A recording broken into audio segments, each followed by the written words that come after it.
Hello everyone and welcome back. It's Lisa here. Let's do some painting.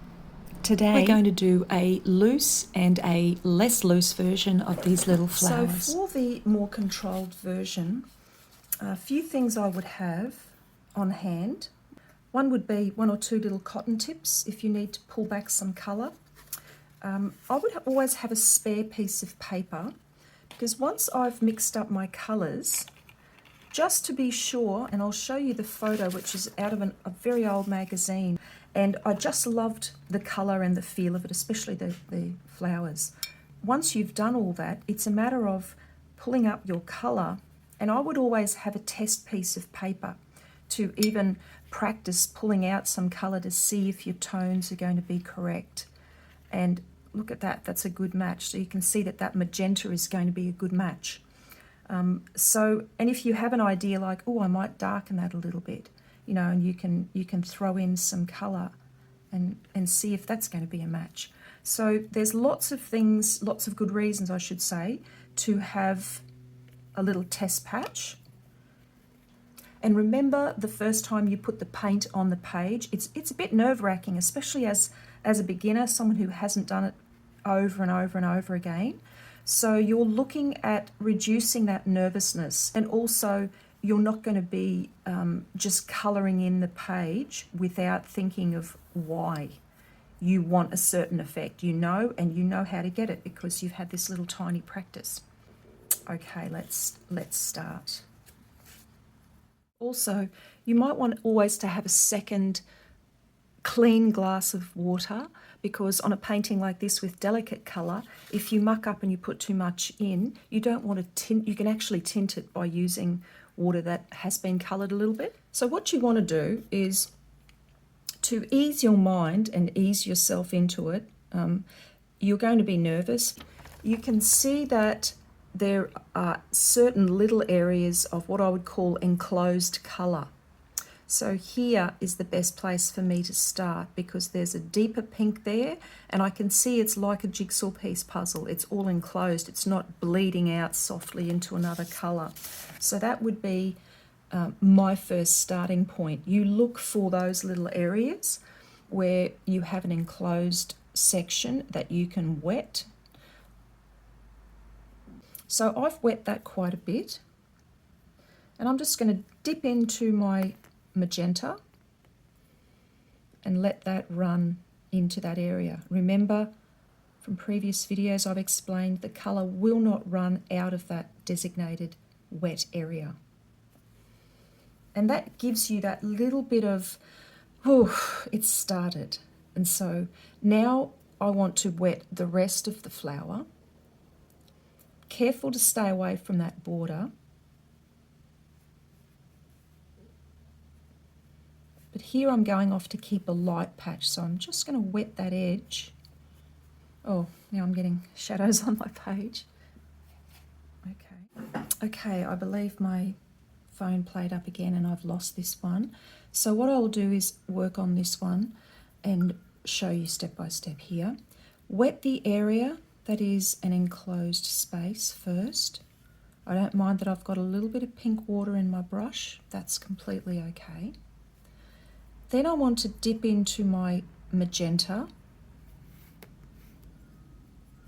and load the brush up and drop the paint in onto that wet paper, guide it around the edge of my jigsaw piece. But as I come down here, I want to touch into my red paint and load it up right up against the edge and let those two meet. But if I want, I can pull it back a little bit while it's wet and just wipe it onto the paper towel straight from my brush. So what I can do is dry brush, rub it very gently onto the paper, very gently, and I'm lifting colour out. While my brush is dry, I'm touching into the yellow paint and I'm just running that yellow along that edge.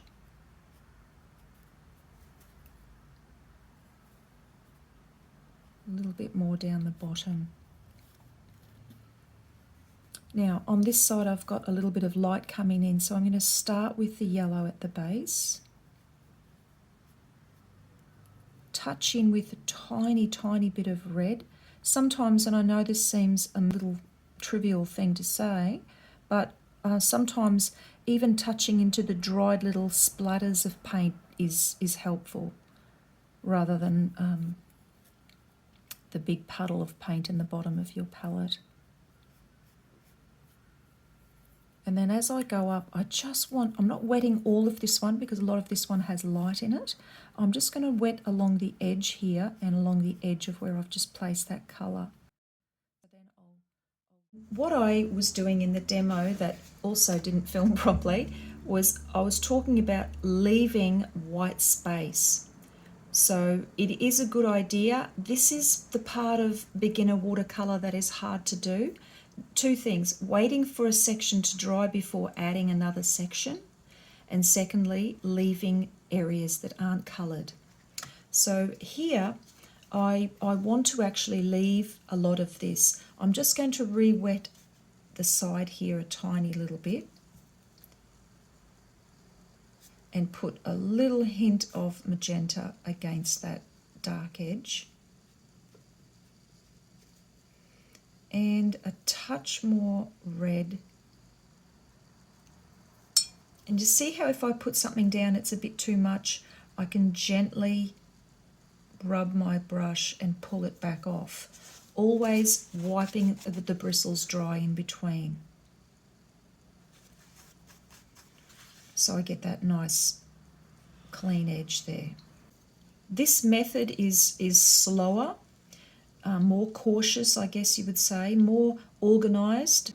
I'm happy with that. It's going to have a background on it, so I'll leave the flowers like that. But here I want a little bit more strength, so I'm not going to wet the page first. I'm simply going to put my magenta down, but in doing so, it's darkened the pink that's there, and I'm quite happy with that. And I'm going to get this dry little bit of purple, and I'm going to just dip it in around the edge to add a little bit of depth, not too much. I'm looking for subtlety. These flowers are lovely and subtle.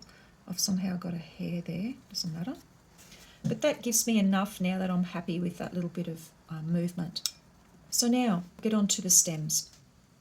So I'm going to mix the colours now for the stems.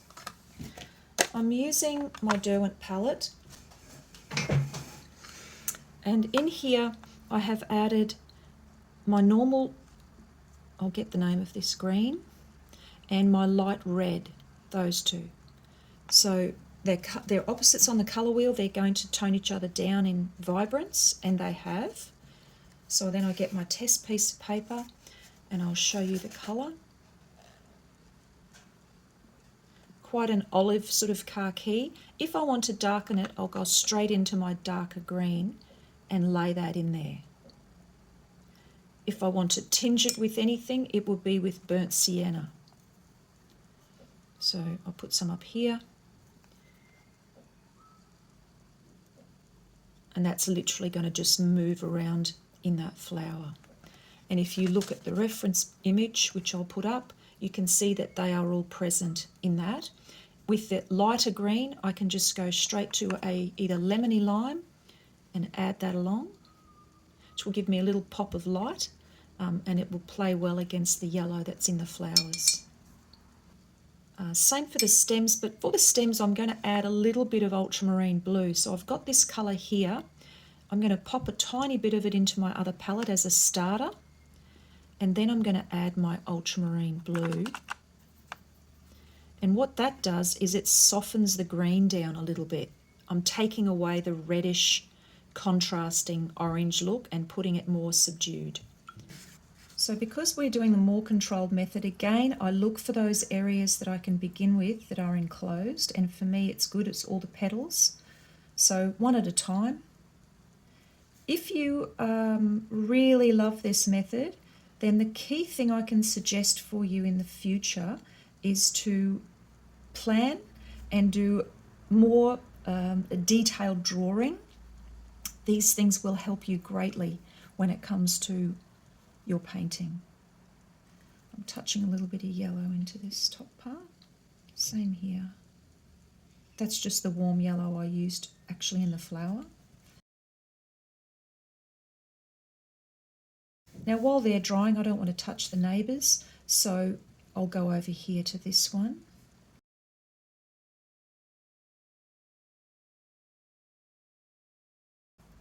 Because you're working in little individual shapes, it'll give you more confidence to just play a little bit. Put a lot more colour down and then pull it out, because you don't have to keep a whole area wet and worked. It's just a very, very small area. Now I'll go back in here with my dark green and do some of these darker areas.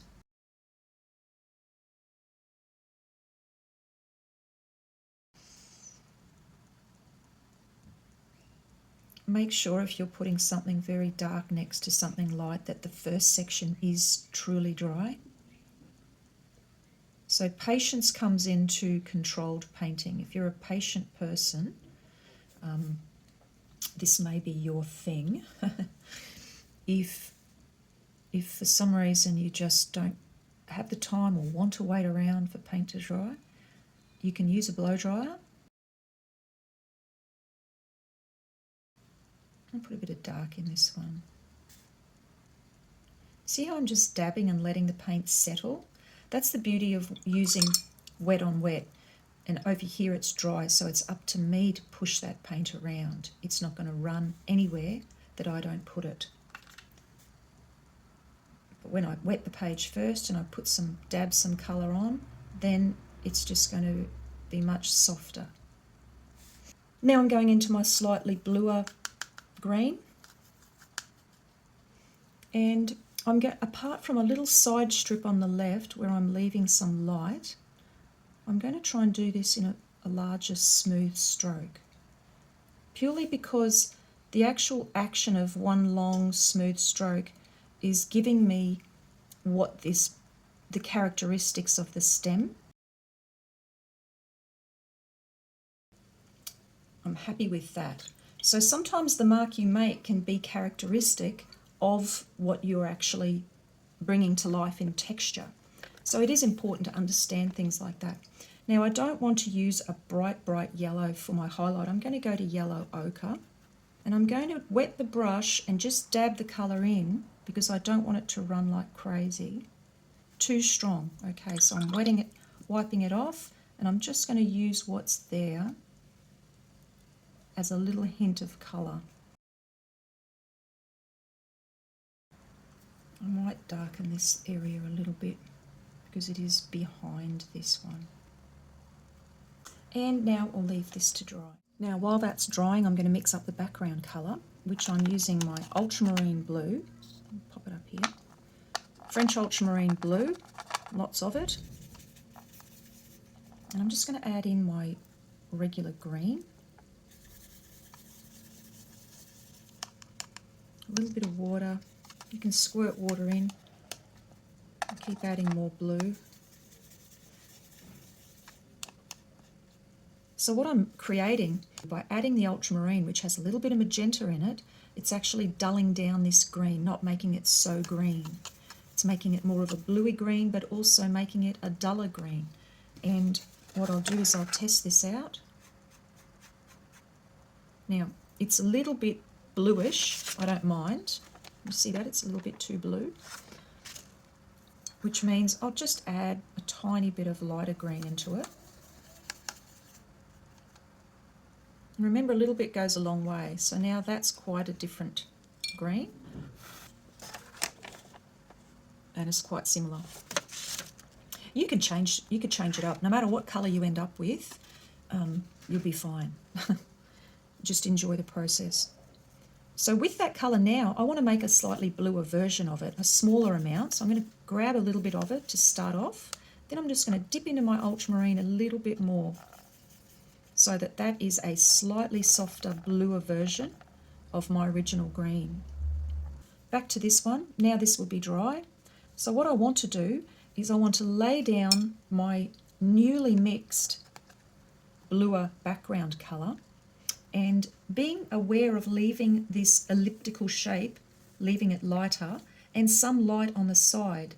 So what I want to do is leave this very edge here. Is it still filming? Yes. I want to leave some light on the sides. So what I'm going to do is I'm going to start off carefully. So what you can do is start off in the center.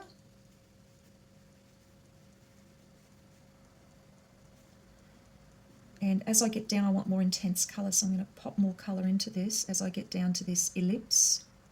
And again, if you've got the right amount of water on the page, it will just flow for you.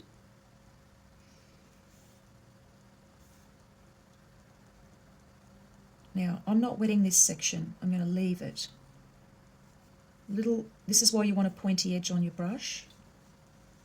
I'm telling this paint where I want it to go. I'm not allowing it to run where I don't want it to. I'll dab and I'll let more paint settle by repeating, adding more paint to the paper. And then over here I want the same. I'm not wetting the page first, and I'm prepared to leave a lot more white. So I might just leave it a bit more like that.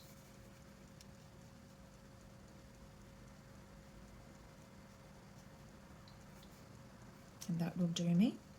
Now, same at the bottom, I'm going to leave that light edge there, but as we come down, I'm going to narrow it. And then as we go over here, I want there to be more intense colour. So I'm going to dip back into my colour and just let that drop into that corner. Can you see how controlled my movements are? I'm trying to work as smooth as my hand will let me, but what I'm trying to do is be more precise about the exact area I'm working in. So it's a little focus on a small area at a time. Now this is quite intense here, so I'm using more colour. It's still wet on dry though. I have not wet the paper here. And I'll add more colour there. And then I'll just allow this to wander down to the bottom. Wiping off my brush to allow for a little bit of softness. Remember to leave those little sections of white paper. It's really, really important. I'm quite okay with that. Now up the top I just want to put a few little horizontal curved lines to show that it's glass. So it's picking up the glass colour.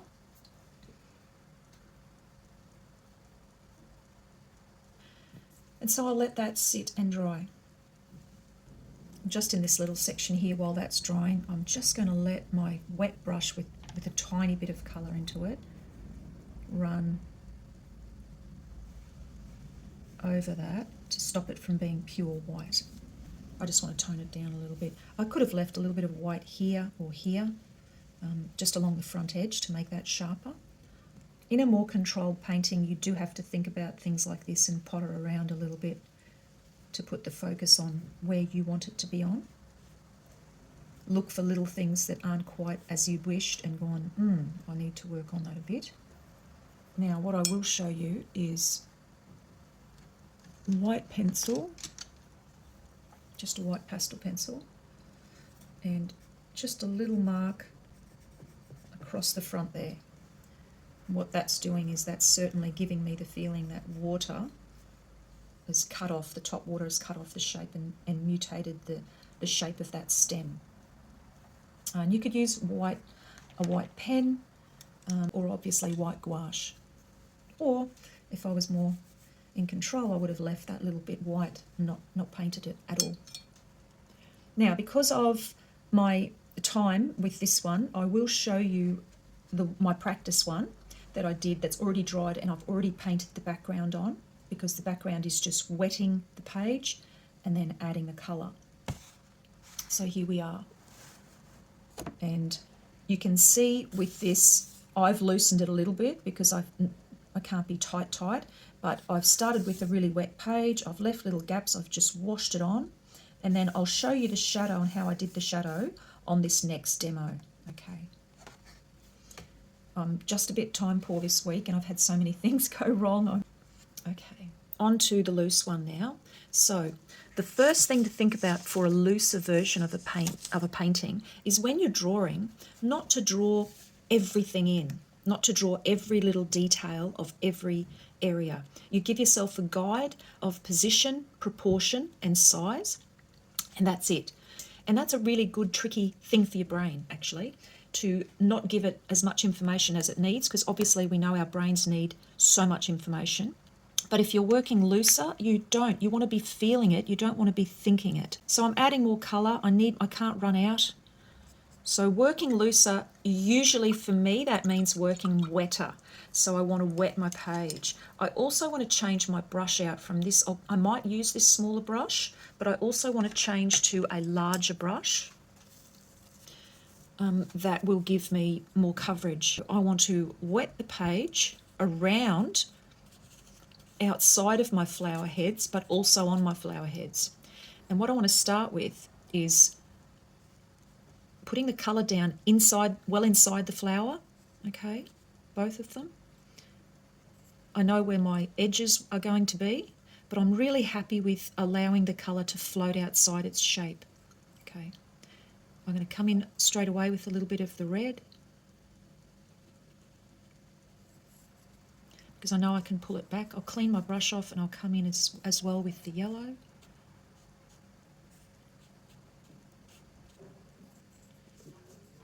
Perhaps too much red here, so I'm going to pull that back.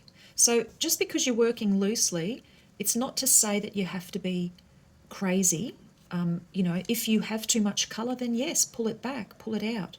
You can do the same thing. The whole thing about working loosely is the appearance of that looseness. It's not about crazy colours all the time or things that just don't look like a flower because I'm doing it loosely, you know, and you have choice. You can watch, like I don't like this, that's puddling there, so I'm just going to take that off. I'll probably better use my cotton tip. I'm just going to pull it back. I don't want water puddling, so I'm pulling it back. So loose means freer, but it also still means watch what you're doing and, you know, have some control. So now I'm happy with that. I'm going to pull in a little bit more shape here into that area and up here as well. Now I'm going down to my smaller brush because I just want to refine these places. And I'm going to pick drier areas of paint here, slightly drier, because I want to create form.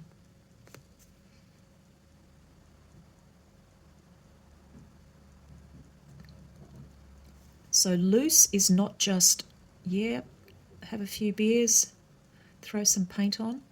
It's about starting freer and staying freer as you go, but you still need form to make things work. So I'm putting down here, but I'm intentionally just trying to work a bit faster and a bit freer than normally. So now I'm coming down to here. I want to go back to my bigger brush. Just use the biggest brush that you feel comfortable with. So, and again, I don't want colour to just bleed everywhere, but I'm not so cautious about my leaf shape. I'm generally making the leaf shape wet, but I'm not, being too particular. I'll plop colour in, let that run. Back to my slightly smaller brush just to give it some form.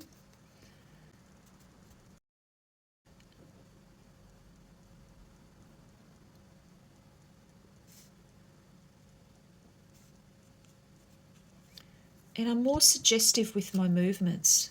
I'm still creating leaf shapes because, yes, I want them. They're important. But I'm not, you know, discerning whether that leaf ends here and that one starts here. I'm just creating leaf shapes.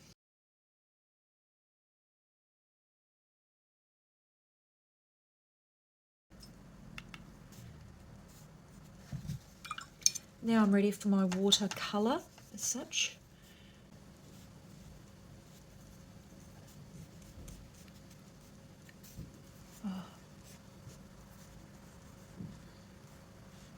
I'm just going to mark out where my highlight has to be to help me. And with this, I'm not being so precise because it's going to be understood that it's in water. So can you see how my neatness has disappeared? Pretty much.